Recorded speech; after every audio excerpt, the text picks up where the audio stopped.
Football বিশ্বে যার রয়েছে আকাশচুম্বী জনপ্রিয়তা আর দানশীল হিসেবেও পরিচিতি, কে না চেনে তাকে। বলছিলাম বিশ্বের অন্যতম সেরা ফুটবলার পর্তুগালের ক্রিশ্চিয়ানো রোনালদোর কথা।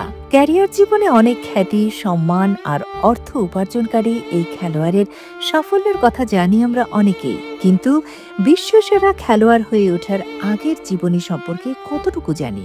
ফুটবলের ইতিহাসে সবচেয়ে ধনী খেলোয়াড় তিনি, যার সম্পদের পরিমাণ প্রায় ৪৫ কোটি মার্কিন ডলার।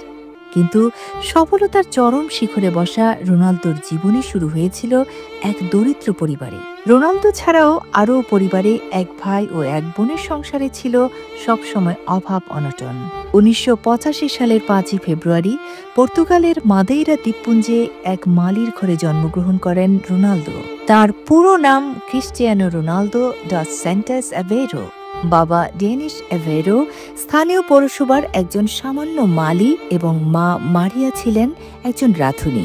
এক সাংবাদিক ক্রিস্টিয়ানো রোনালদোকে জিজ্ঞাসা করেছেন, তোমার মা এখনো তোমার সাথে থাকেন কেন? তুমি তো মিলিয়ন মিলিয়ন ডলার সাহায্য করো, তবে তুমি কেন তোমার মায়ের জন্য একটি বাড়ি বানিয়ে দাও না? ক্রিস্টিয়ানো রোনালদো বললেন, আমার মা বহু কষ্টে আমাকে বড় করেছেন এবং তিনি আমার জন্য তার জীবন দিতেও প্রস্তুত ছিলেন। তিনি ক্ষুধার্ত থেকে ঘুমাতে যেতেন, শুধু আমাকে খেতে দিতেন। আমাদের কাছে কোনো টাকা পয়সা ছিল না। আমার প্রথম বুট কিনতে ৭ দিন টানা দিন এবং রাতে ক্লিনার হিসেবে কাজ করেছেন, যাতে আমি একজন খেলোয়াড় হতে পারি। আমার সমস্ত সাফল্য আমি তাকে উৎসর্গ করেছি এবং আমাকে আদর করে মানুষের মতো মানুষ বানানোর জন্য তাকে অনেক ধন্যবাদ। এবং যতদিন তার জীবন আছে আমি চাই তিনি আমার পাশে থাকুন।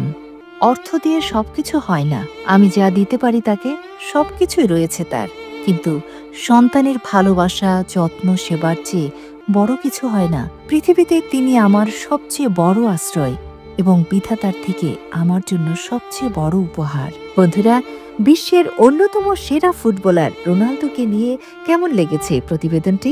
ভালো লেগে থাকলে লাইক, কমেন্ট, শেয়ার দিয়ে পাশেই থাকুন। সবাই ভালো থাকবেন।